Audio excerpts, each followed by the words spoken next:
Hello guys, Friday ngayon. Eto, bagong alaga ng anak. Ayun o, tinatakpan ng ina oh.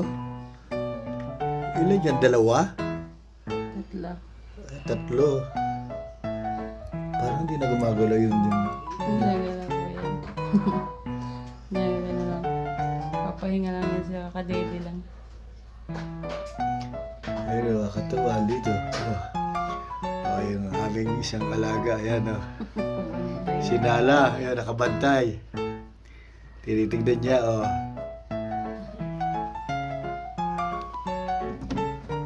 Nala, ikaw ang bantay ha. Huwag mo kakainin. Anak niya yan po, mano-mano yun.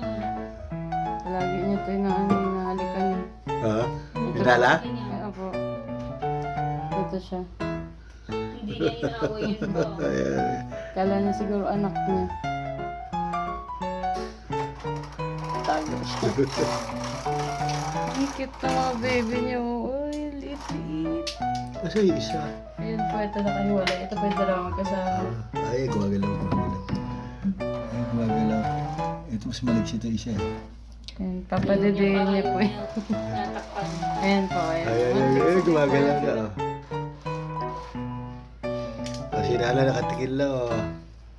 Oh. Kaya siguro siya nakabantay kasi mga anak.